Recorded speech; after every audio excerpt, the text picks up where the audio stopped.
Mesdames, Messieurs, bonsoir. Il est 20h sur les antennes de la télé Futur Média. C'est parti pour le sommaire de cette édition. Halte au phénomène de rapt d'enfants. La police nationale annonce la couleur face à la presse cet après-midi. Le directeur de la sécurité publique annonce son dispositif sécuritaire pour traquer les ravisseurs. Les agents de la SDE durcissent le ton. Ils vont dérouler leur deuxième plan d'action après leur désaccord avec le ministre de l'Hydraulique. Une marche de protestation est prévue pour ce vendredi. Crise dans le secteur de l'éducation, les élèves dans la rue pour montrer leur désaccord aux syndicats d'enseignants et à l'État. Ils ont marché à Thiès, Saint-Louis et Ziguinchor pour dire non à la grève. Le syndicat des travailleurs de la justice en grève pour 3 jours à compter de ce mardi. Le Sud-Just réclame la mise en œuvre des réformes telles que l'indemnité de logement. Voilà le sommaire de cette édition.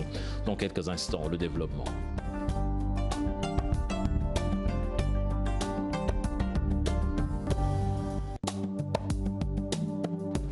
Bienvenue à toutes et à tous. La police nationale déterminée à mettre un terme aux enlèvements d'enfants. Un dispositif sécuritaire est mis en place pour traquer les ravisseurs. Le directeur de la sécurité publique faisait face à la presse cet après-midi. Compte rendu signé Habib Faye et Diafaraba. Rassurer en même temps les autres Sénégalais que les délinquants, où qu'ils se trouvent, seront traqués, interpellés et mis à la disposition de la justice. Alors, gare aux délinquants. Ils sont avertis. Face au sentiment d'insécurité qui règne dans ce pays, la police possède les moyens pour y mettre fin. L'État donc a réuni des moyens forts, des moyens cohérents et a mis sur place une task force qui est en train de piloter le dispositif de lutte contre l'enlèvement des enfants. La collaboration avec les populations, une issue de secours pour la police. La police est en train d'établir des passerelles de communication entre elle et la population pour anticiper sur certains faits délictuels. La traque des malfaiteurs a démarré, les frontières renforcées, la police se dit prête. Mais notre objectif, c'est de mettre fin à ce phénomène qui hante le sommeil de certains Sénégalais. Il y a des mesures de sécurité qui sont prises au niveau des différentes zones couvertes par la police. Qu'il y a eu, en amont de tout cela, une task force qui est mise sur pied depuis quelques jours. La lutte contre la criminalité frontalière est engagée en Afrique de l'Ouest par les forces de défense et de sécurité. Au niveau des entrées et sorties des frontières, il y a eu des renforts conséquents. Il y a aussi des moyens de communication qui ont été mis en place par l'État pour trouver des solutions à certains problèmes qui se posent au niveau de la périphérie, des zones périphériques si vous voulez. La police, consciente d'apporter des solutions aux problèmes d'insécurité que vivent les Sénégalais ces derniers temps, les enfants, principale cible des meurtriers, les limiers, entament l'endiguement. Mais le nombre de suspects reste toujours inconnu. Habib Faye, cette situation met parents et spécialistes de l'éducation des enfants dans un désarroi. La rédaction de TFM repose le débat en donnant la parole à un psychologue et à une inspectrice de l'éducation. Tour à tour, ils ont essayé d'analyser cette situation qu'ils jugent déplorable. Ibou Diouf, Pape Sangone Bay, reportage. Des faits qui font la une des quotidiens, des enfants enlevés, des actes inqualifiés et pire encore, ces êtres jeunes et inconscients sont égorgés. Une situation qui plonge tout le monde dans le désarroi. Le dernier en date, le jeune Serigne Fallou Diop à Rufisque. Comment peut-on prendre un enfant, prendre un couteau, mettre sur sa gorge et l'égorger? Qu'est-ce que ça veut dire? Quelqu'un de normal ne peut pas faire cela. Donc pour nous, c'est quelqu'un qui est forcément malade et qui a des troubles psychologiques extrêmement importants. En tant que mère de famille et en tant qu'éducatrice, on ne peut pas comprendre qu'un adulte puisse faire du mal à un enfant au point de lui ôter la vie. C'est vraiment une incompréhension, une indignation par rapport à cet acte qui est un acte odieux. Une brutalité inouïe qui plonge ces enfants dans un inconfort total, des enlèvements qui peuvent laisser aussi des séquelles. L'enfant qui est enlevé, ne serait-ce que quelques instants, quelques minutes, séparé de ses parents, cet enfant-là ne peut pas comprendre et ne comprendra pas que l'adulte qui est censé le protéger, qui est censé l'accompagner, qui est censé l'encadrer, cet adulte-là le prive des relations affectives et affectueuses de ses parents. On a l'habitude de dire souvent que nous, éducateurs, quand les parents nous donnent les enfants à éduquer, ils nous remettent ce qu'ils ont de plus précieux. Ils nous remettent leur plus grand trésor. Alors nous pensons que par rapport à cet enfant-là qui aurait pu devenir n'importe qui, pour qui l'avenir est ouvert, pour qui tout est possible. Dans la famille, l'enfant est un trésor. Les parents de ces enfants tués ou enlevés vivent de véritables calvaires. C'est celui qui va être quelqu'un demain et qui va pouvoir gérer la famille, la société, l'État. C'est pour cela que les parents ont toujours investi dans leur enfant au niveau éducationnel. Et quand je dis éducationnel, c'est social, c'est familial, c'est traditionnel. Plus de prudence pour la protection des enfants. Ces faiseurs de mal sont parmi nous. Et au-delà des douleurs qu'ils causent à la société, l'autre mal est qu'ils sont rarement démasqués. Ibou Diouf, l'archevêque de Dakar, lui, est très préoccupé par cette situation. Il fustige tout mobile qui sous-tend de telles pratiques qu'il qualifie de sacrifices rituels.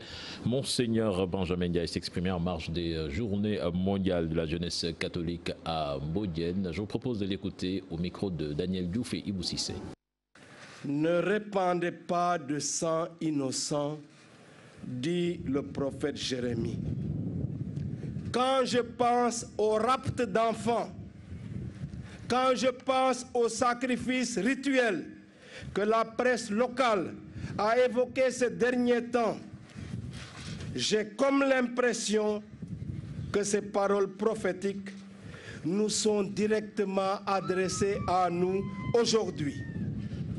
En effet, est-ce que des ambitions politiques, des appétits de richesse ou d'autres motifs peuvent vraiment justifier qu'on s'en prenne à la vie de personnes innocentes, à leur dignité humaine? Répondez-moi.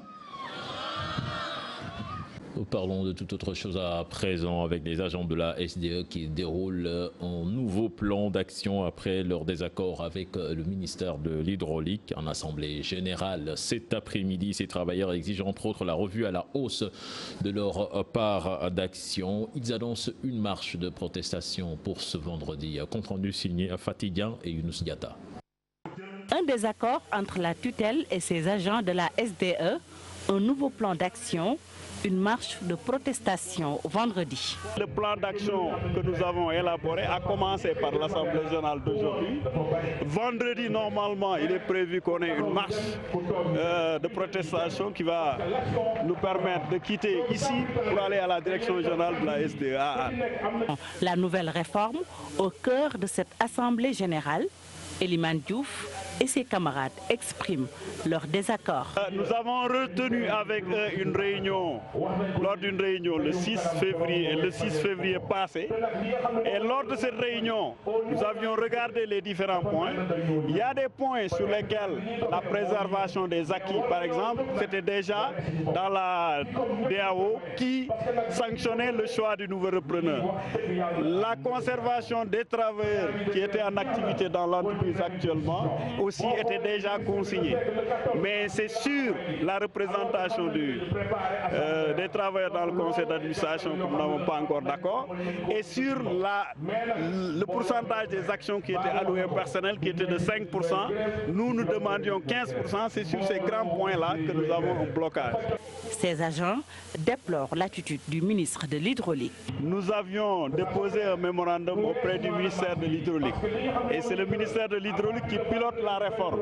C'est lui qui doit arbitrer jusqu'au choix du nouvel repreneur de la SDE. Maintenant, dans notre mémorandum, nous avions des points essentiels qui impactent dans le choix, à savoir la représentation des travailleurs dans le conseil d'administration de la nouvelle société et la part d'action qui devrait être allouée aux travailleurs de SDE dans la nouvelle société. Il était retenu qu'il y ait un comité ad hoc qui devrait être créé entre nous et la direction du ministère. Et jusqu'à présent, ce comité n'est pas convoqué et il n'y a pas eu de réaction depuis le 6 février jusqu'à présent. Un nouveau repreneur exigé, une revue à la hausse de leur part d'action aussi, après l'amendement du PV, une évaluation concernant leur préavis de grève. Fatigant. Pendant ce temps, les travailleurs de la justice observent une grève de 72 heures à compter de ce lundi. Le Sud-Just réclame la mise en œuvre des réformes telles que l'indemnité de logement. Face à la presse ce matin, ils se disent déterminés à aller jusqu'au bout. Compte rendu signé Cheikh Diop et Diafaraba. Salariaux, des rémunérations. La justice paralysée depuis ce jour à cause de la grève du Sud-Just. Le syndicat des travailleurs de la justice réclame le paiement des indemnités, fonds communs, entre autres revendications. Les réformes sont de 3 catégories. D'abord, il y a des réformes statutaires. Les travailleurs de la justice n'ont pas de plan de carrière. On en sur le fonds commun, c'est-à-dire le fonds commun, c'est une autre façon de rémunérer les travailleurs de la justice. Le troisième texte, c'est par rapport aux ADG, ce qu'on appelle administrateurs de greffe. Voici des fonctionnaires qui sont partis à l'école et depuis qu'ils sont sortis, bientôt 5 ans, certains sont décédés, d'autres sont partis à la retraite, ils ne bénéficient d'aucune indemnité. De l'avis des greffiers, la justice n'est pas une priorité pour le régime en place. C'est que la justice n'a pas sa place dans le plan Sénégal émergent. La justice, qui est le pilier fondamental de l'état de droit, est négligé. Nous ne sommes pas les seuls à nous plaindre de cela. Il y a quelques jours de cela, les magistrats ont fait une sortie. Bientôt, les avocats vont se plaindre. Un appel est lancé au garde des Sceaux pour la satisfaction des revendications des greffiers. Et nous demandons solennellement ici à M. le garde des Sceaux, ministre de la Justice, pour lui dire que le ministre de la Justice a l'obligation morale de porter ces textes. Il a l'obligation morale de veiller à ce que ces réformes puissent être mises en œuvre définitivement. Le Sud-Just n'écarte pas de dérouler un nouveau plan d'action si le gouvernement ne réagit pas. La grève, pour rappel, prend fin ce mercredi au grand dam des justiciables. Nous parlons à présent de la crise dans le secteur de l'éducation. À Saint-Louis, les élèves étaient dans la rue pour demander aux professeurs de regagner des salles de classe. Depuis quelques mois, le système scolaire est perturbé dans la capitale du Nord. Ils demandent aux syndicalistes et à l'État du Sénégal d'accorder leur violon pour sortir l'école de la crise. On écoute le porte-parole des élèves. Il s'appelle Abdoul Aziz Sow. Il est interrogé par Ousseynou Diop et Habib Sek. La majorité des élèves qui sont là devant nous sont des élèves en classe de terminale. Surtout nous sommes en terminale S. On ne parvient même pas à achever donc la moitié de nos programmes. Et ça, c'est pas normal. Et le jour de l'examen, on va nous évaluer au même pied d'égalité avec les élèves qui sont dans les privés. Et la conséquence, les élèves qui sont dans le public, ils seront les perdants. Parce que la majorité des élèves de la privée, ils vont réussir. Donc, ça fait mal, vraiment. Ça fait mal. On ne le souhaite pas. Nous voulons que le président de la République du Sénégal nous aide à accomplir nos missions. Vraiment, on ne fait pas la grève pour faire la violence, mais on fait la grève pour régler notre problème. Vraiment, ça, on le souhaite. À Ziguinchor également, les élèves sont descendus dans les rues portant leur tenue scolaire et arborant des brassards rouges pour dénoncer les nombreux plans d'action des syndicats d'enseignants et demander à l'État, à travers le ministère de l'Éducation, de résoudre la crise scolaire. Les propos de leur porte-parole interrogé, que je vous propose d'écouter plutôt au micro de Boubacar Diassi et Lamine Mognan. Donc aujourd'hui, nous sommes là. Comme on le dit, qui ne dit rien comme ça. Nous avons observé depuis quelques années, bien sûr, des tendances de mouvements de grève. Nous n'étudions pas dans les meilleures conditions. Nous n'étudions pas comme il se doit. Mais on a le droit, comme chaque président nous dit que la jeunesse, c'est le présent et l'avenir du pays. Et donc si nous n'étudions pas, si nous ne recevons pas d'éducation à la meilleure qualité, est-ce que nous pouvons faire un service de qualité? Nous ne pouvons pas le faire. Donc, monsieur, nous sommes là aujourd'hui pour vous faire part de notre mécontentement. Nous, élèves de Ziguinchor, nous en avons marre. C'est vrai que nous avons composé, mais il y a de ces camarades qui n'ont pas composé. Vraiment, aujourd'hui, on voudrait que vous faites part au ministre que nous voudrions étudier. Et dans les plus brefs délais. Il y a le baccalauréat qui s'annonce. Il y a les concours qui s'annoncent. Et beaucoup d'entre nous n'ont pas reçu. Nous n'avons même pas reçu nos bulletins. Et que dans ces concours-là, c'est pour construire notre avenir. Nous voudrions, parce que nous sommes à l'approche des fêtes, qu'au retour des fêtes, bien sûr, rejoindre nos classes comme il se doit. Parce que nous ne voudrions pas aller à l'étape supérieure. Cause pour laquelle on a fait une marche pacifique aujourd'hui. J'ai bien dit marche pacifique. Mais s'il s'agira de monter plus haut le niveau, nous allons le faire. Comme vous êtes nos autorités, on a le droit de venir vous prévenir de ce que nous avons envisagé de faire. Merci beaucoup. Chaude matinée à Thiès, les élèves du lycée Malick Sy ont marché à travers les rues de la capitale du rail. Ils exigent aussi le respect des accords signés par le gouvernement et permettre aux enseignants de retrouver les salles de classe. Au cours de la marche, élèves et policiers se sont par moments affrontés. Les détails dans cette correspondance signée Chirante Diop et Seyla Tir.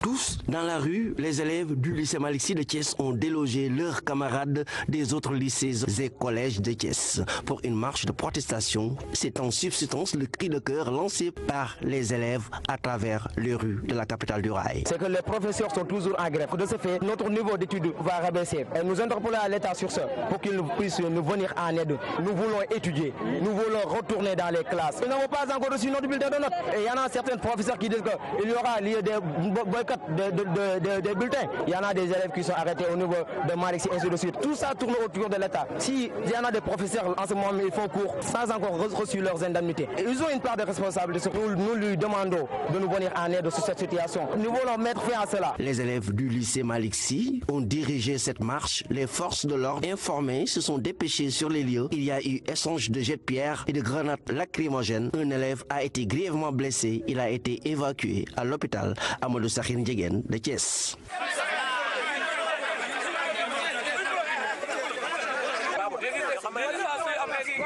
Chirante Diop, le syndicat des inspecteurs et inspectrices du Sénégal se dit solidaire aux revendications du groupe des 6. Le CIENS appelle à une mise en œuvre rapide de l'étude relative à la rémunération des agents de l'État. Il prévoit également dans les prochains jours de déposer un préavis de grève. Son secrétaire général Elkantara Sarr, que je vous propose d'écouter au micro d'Aminata Mbaresso.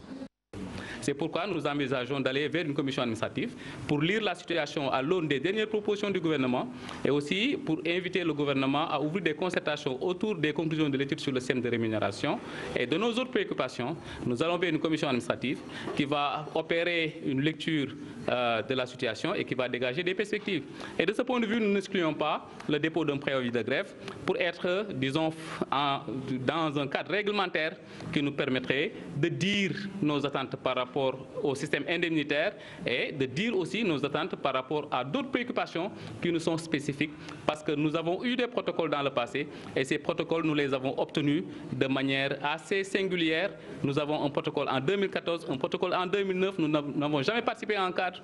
Nous avons réaffirmé notre ancrage dans le sens syndical, mais nous sommes un syndicat spécifique parce que nous sommes un syndicat de corps de contrôle de la hiérarchie A1. Nous sommes au secteur de l'éducation, ce que les inspecteurs du Trésor sont pour le ministère de l'économie et des finances.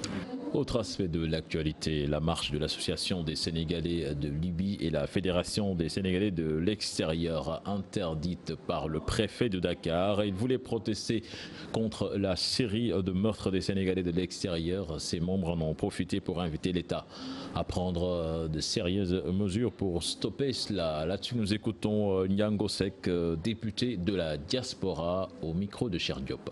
Les raisons qui nous ont poussés à tenir cette conférence de presse, c'est tout juste pour manifester notre mécontentement envers nos autorités. Les autorités sénégalaises qui nous ont interdit cette manifestation. L'objet de cette manifestation était tout juste d'apporter un soutien à nos compatriotes qui sont en Florence, en Italie, et ceux qui sont à Madrid, en Espagne. Après les événements tragiques que nous connaissons tous, la mort, ou bien cette tragédie, excusez-moi, qui est aussi grave, qui sont des pertes de vie humaine.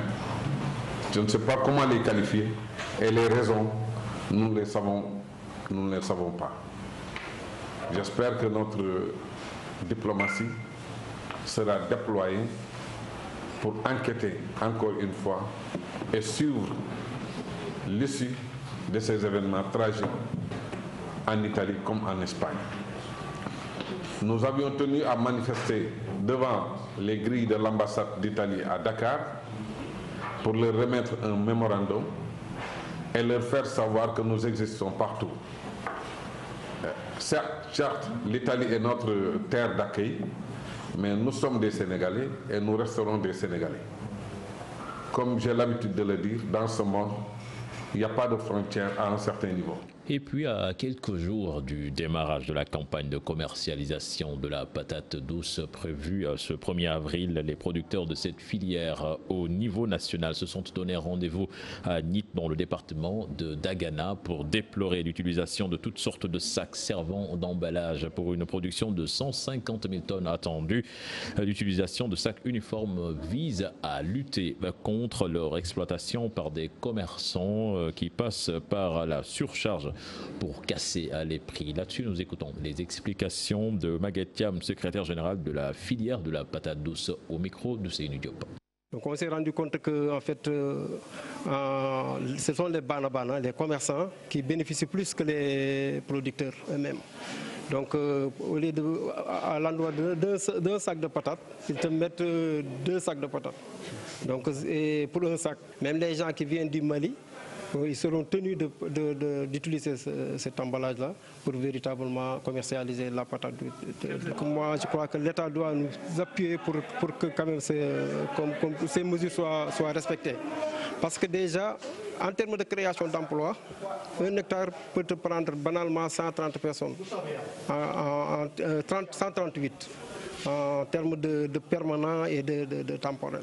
Donc de temporaire. Donc ce que ça fait comme création d'emplois.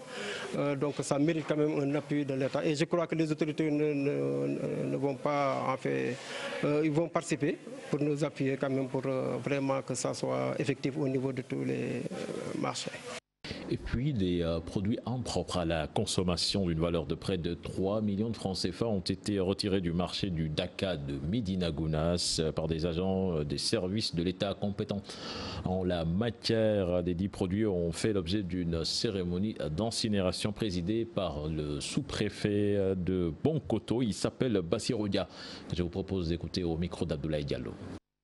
Bon, vous savez, les services de l'État basés sur le quartier général administratif au niveau du sud du Dakar procèdent souvent à des saisies. Lesquelles saisies sont souvent des produits alimentaires impropres à la consommation. D'autres, c'est des produits pharmaceutiques périmés. D'autres, c'est des produits sous-dosés au niveau des services vétérinaires. Bon, aujourd'hui, les saisies qui ont été incinérées tout à l'heure sont au niveau de 3 étapes. Il y a les produits alimentaires. Certains produits sont impropres à la consommation.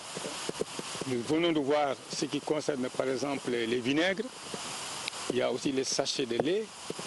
Il y a aussi des trucs, des vermicelles, des bouillons, certaines boissons gazeuses. Bon, tous ces produits avec des dates périmées, on a même vu des produits périmés depuis plus d'1 an. Parce qu'on a vu des dates de péremption de 2017. Mars 2017, février 2017, donc même 2016. Donc vous voyez que ça, c'est une gravité exceptionnelle au niveau de la santé humaine. Et il en est de même aussi pour les produits vétérinaires. La valeur estimée, vous voyez que nous dépassons vraiment des chiffres de millions. En mode politique à présent, avec l'opposition sénégalaise qui voit dans la modification de la Constitution une manière d'invalider certaines candidatures à la présidentielle de 2019. Du côté de la majorité, l'on soutient que le système de parrainage permet de barrer la route au lobby, entre autres. Un sujet signé à Pape Faraning et Mohamed Dian. Élection présidentielle 2019, le président de la République passe en vitesse supérieure. Après les conclusions issues des concertations sur le processus électoral, la Constitution va subir des modifications. L'opposition qualifie l'acte de scandaleux. C'est une forfaiture que d'introduire le système de parrainage, lui donnant l'instrument nécessaire de pouvoir valider ou invalider la candidature d'un citoyen libre et derrière qui beaucoup de Sénégalais portent leur espoir. La fraude dans les élections ne se passe pas le jour du vote.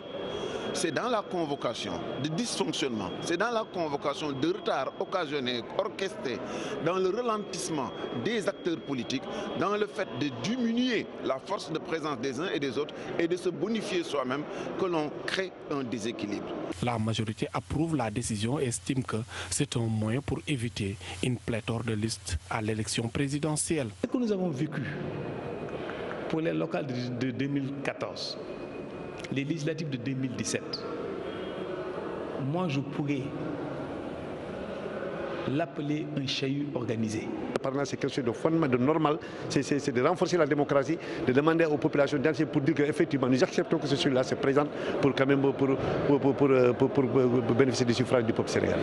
Pour Pape Sagna Mbaye, cette loi va permettre de barrer la route à certains lobbyeurs. Avec le gaz et le pétrole, parmi ces dirigeants politiques, il y en a qui ont ouvert des officines. Aujourd'hui, ils sont en contact avec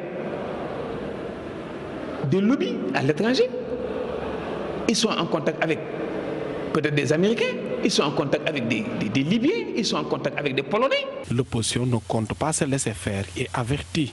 Nous avons besoin au niveau de notre coalition de nous prononcer une fois que nous aurons reçu le projet. À moins d'un an de la présidentielle, la modification sur la Constitution divise la classe politique.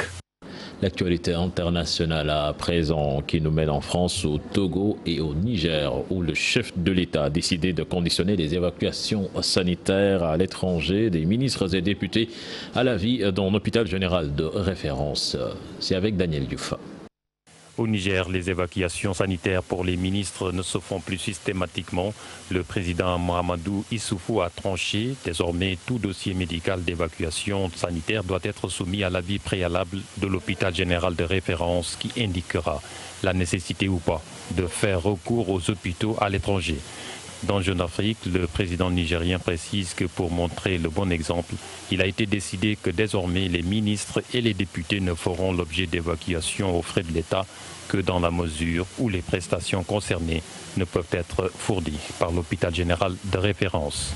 Au Togo, les pressions sur le pouvoir et l'opposition pour dialoguer se multiplient. Les Nations Unies, l'Union européenne et les ambassades d'Allemagne, de France et des États-Unis au Togo ont invité les deux parties à une discussion de fond sur les réformes constitutionnelles et électorales en vue d'un accord. Dans une déclaration commune publiée lundi, les acteurs de la communauté internationale demandent aux protagonistes de la crise qui secoue le pays depuis plus de 6 mois à dépasser leur position de principe. La coalition de 14 partis d'opposition refuse que le président togolais se représente au scrutin de 2020 après 3 mandats déjà. Enfin, Nicolas Sarkozy, placé en garde à vue ce mardi dans le cadre de l'enquête sur le financement de sa campagne présidentielle en 2007 par la Libye de Muammar Kadhafi. L'ancien président français se trouve dans les locaux de la police judiciaire. Nicolas Sarkozy est entendu par les policiers de l'Office central de lutte contre la corruption et les infractions financières et fiscales. La garde à vue pourrait durer 48 heures selon nos confrères de France 24. Brice Hortefeux, très proche de Nicolas Sarkozy, qui fut ministre durant son quinquennat, également entendu en audition libre. L'ex-secrétaire général de l'Élysée, Claude Guéant, sous Sarkozy, lui, a été mis en examen pour faux, usage de faux et blanchiment de fraude fiscale en bande organisée. Les accusations formulées contre Sarkozy par l'intermédiaire du franco-libanais Ziad Takieddine et d'ex-responsables libyens ont toujours été rejetées par l'ancien chef de l'État français.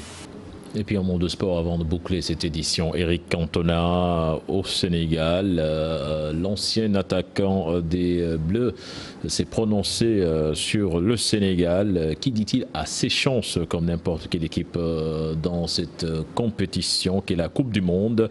L'ancien international français estime que les Lions ont déjà réalisé une prouesse en se qualifiant à la Coupe du Monde. Je vous propose de l'écouter. Le Sénégal, déjà, de se qualifier, de sortir de la zone Afrique, c'est très difficile. Parce qu'il y a des grandes nations du football et c'est très difficile. Donc celui qui sort de la zone Afrique a des chances, comme n'importe quelle autre nation, d'aller au bout. Déjà de sortir des poules, puis d'aller au bout. On voit certaines fois des nations qui sont plus habituées que d'autres à gagner. Mais quelquefois, il y a un pays qui la gagne pour la première fois. Et moi je pense que dans un futur plus ou moins propre, dans un futur plus ou moins proche, l'Afrique, une nation africaine gagnera la Coupe du Monde. Les propos recueillis par Ibrahim Makan, Eric Cantona au Sénégal pour la réalisation d'un film sur la Coupe du Monde. Voilà, c'était tout pour ce 20h. Prochain rendez-vous pour l'information. Ce sera à 0h avec le tout en images. Excellente suite de programme en compagnie de la Télé Futurs Médias. Au revoir.